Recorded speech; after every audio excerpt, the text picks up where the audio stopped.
95년, 2000년, 사실은 85년부터 있습니다. 85, 90, 95, 2000, 2005년까지의 실적표와 2007, 2008의 연장표를 가지고 우리나라의 산업 구조의 변화를 한 20여 년 이상 추적해보는 이 부분이 오늘 그러니까 3장과 강의의 가장 중요한 부분이 되겠는데, 정말 이 표에 담겨있는 정보의 방대함과 그리고 그것이 우리에게 주는 시사점에 대해서 제가 여러분들한테 충분히 잘 설명할 수 있기를 저도 희망을 하도록 하겠습니다.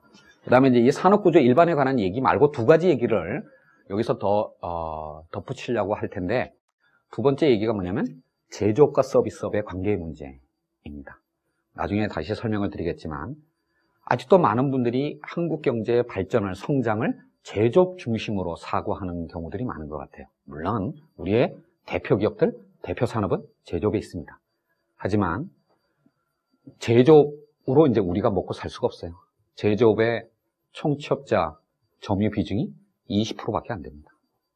그러니까 국민의 20%만 제조업에 종사하고 있어요. 나머지 80%가 농업과 건설업, 그 다음에 서비스업 등에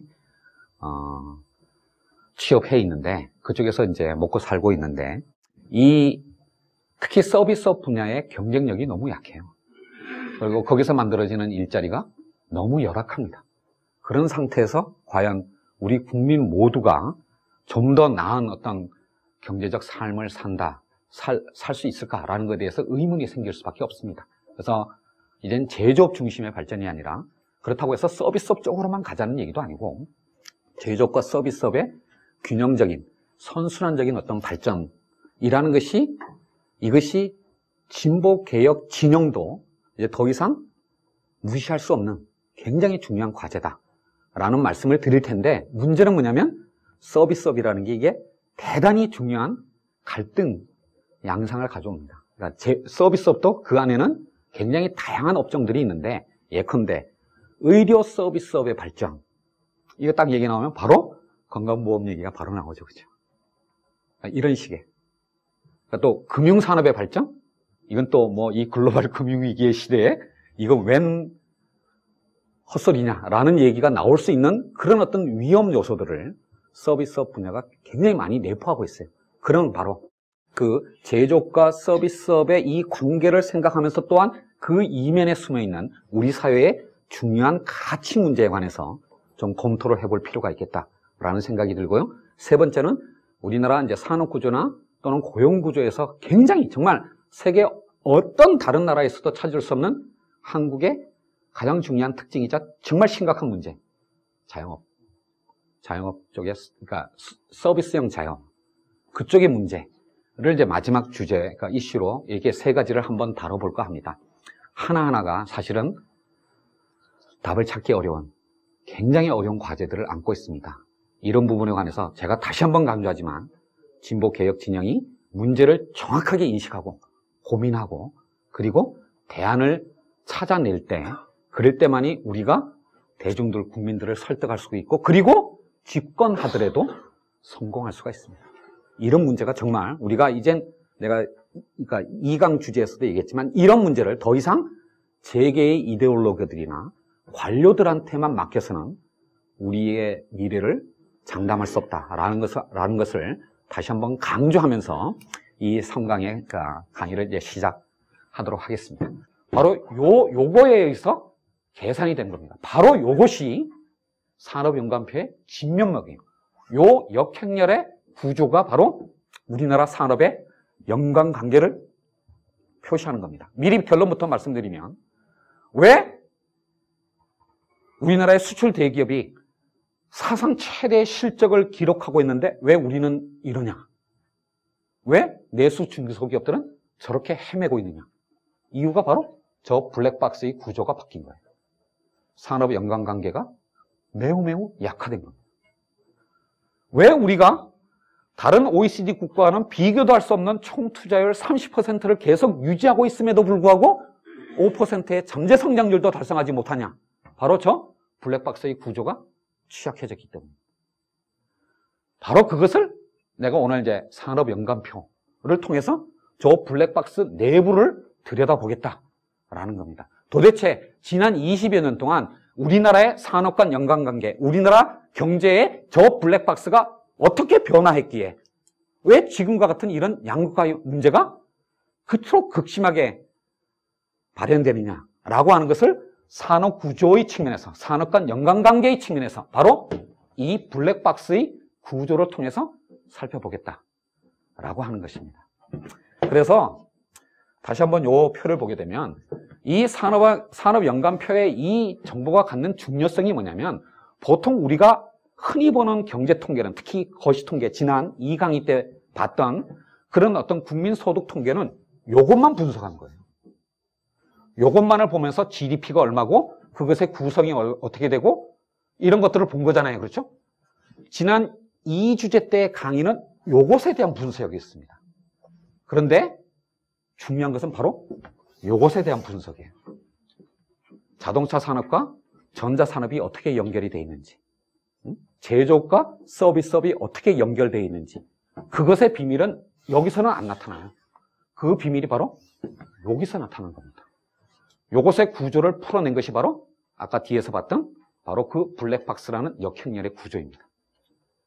아시겠죠? 건설업의 비중 한번 볼까요? 8.1, 10.5, 9.8, 7.1, 7.3, 7.0, 6.6 많이 줄었어요. 그렇죠? 한때 10%도 넘었다가 많이 줄었는데 현재 7% 근방에서 오락가락하고 있죠. 2008년은 워낙 글로벌 금융위기의 충격이 커서 제조업이 완전히 그냥 침체돼 버렸으니까 이거는 좀 예외라고 보더라도 7% 정도의 비중을 차지하고 있습니다. 부가가치 비중으로 봐도 한 10% 정도입니다. 제조업은. 1번 어때요? 6.5. 우리나라 2005년도 숫자 7.3. 다시 한번 1번을 우리가 토공국가라고 부르죠. 지난 잃어버린 20년 동안 일본 정부가 한 일이라고는 재정적자 일으키면서 도로 건설한 것밖에 없잖아요. 그렇죠? 그런 일본을 우리가 토공국가라고 불렀는데 우리나라는 더 심하다라는 얘기입니다. 이게 바로 건설업이 차지하는 비중이 너무 크다. 한국이 건설업에 너무 과잉 의존하고 있다라는 문제가 되는 거고요. 서비스업의 비중을 보게 되면 비중 자체는 많이 늘어났습니다. 최근에 보게 되면 많이 늘어났는데 여전히 일본의 서비스업 비중에 비해서는 많이 낮습니다. 자, 요 문제는 뒤에 서비스업에 관해서 가서 얘기할 때 다시 보도록 하겠습니다. 그래서 국민 전체의 어떤 소득, 부가가치 중에서 노동자에게 소득으로 분배되는 비율입니다. 그래서 여러분들 이 숫자 보면 조금 놀랍지 않으세요? 이게 너무 낮기 때문에 최근에 와서는 한국은행이 다음 4강에서 얘기하는 기업경영 분석 통계에서 보게 되면 통계를 또 조작했어요. 옛날에는 노동소득 분배율을 정의를 할 때 그냥 전체 부가가치분이 이거의 비중 이렇게 따졌거든요. 이게 산업 단위에서 통계를 낼 때도 그렇고 기업 단위에서 통계를 낼 때도 그렇게 정했습니다. 근데 2년 전부터 이 정의를 바꿨어요. 요 두 개를 빼고 요것만에 합해서 이 비율을 계산하는 걸로 노동소득 분배율의 정의를 바꿨습니다. 그렇게 되면 한 60%가 넘죠. 그래서 이제 그렇게 숫자를 내야지만 노동자에게 분배되는 소득이 한 60%가 넘는다. 이렇게 그래도 숫자상 모양새가 좀 나잖아요. 그렇죠? 근데 부가가치 전체에서 노동자한테 주는 소득이 40%밖에 안 된다. 이렇게 얘기하면 심각한 분배의 문제가 있다라고 오해를 불러일으킬 소지가 있지 않겠습니까? 그렇죠? 그런 우려 때문에 한국은행이 정의를 바꾼 게 아닌가라고 생각이 됩니다. 근데 이걸 기준으로 해서 요거의 비중을 따지든 요 두 개의 합해서 요거의 비중을 따지든 결국은 같은 거니까. 근데 이제 보시면 하여튼 우리나라 전체의 GDP 중에서 부가가치 중에서 노동자에게 임금 형태로 지분되는 게 50%가 안 됩니다. 조금 어때요? 이 숫자가 어떤 느낌으로 다가옵니까? 너무 낮죠? 그렇죠? 우리 경제 발전 왜 합니까? 잘 먹고 잘 살기 위해서 하는 거 아니겠어요? 잘 먹고 잘 살려면 국민 대다수가 노동자라면 노동자에게 분배되는 소득분이 그래도 커져야 되지 않겠어요? 그렇죠? 그래야지 뭔가 좀 잘 먹고 잘 살지 않겠습니까? 그렇죠? 그런데 우리가 전체 GDP가 1,000조면 뭐합니까? 그 중에서 노동자에게 임금 형태로 오는 게 반이 안 돼요.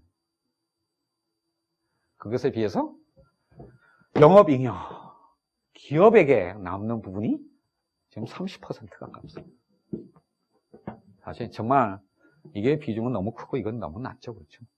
자, 일본은 어떻습니까? 2005년도 같은 해의 숫자를 비교해보면 46.6 대 52.8. 거의 한 6, 7% 정도 차이 나죠. 그렇죠?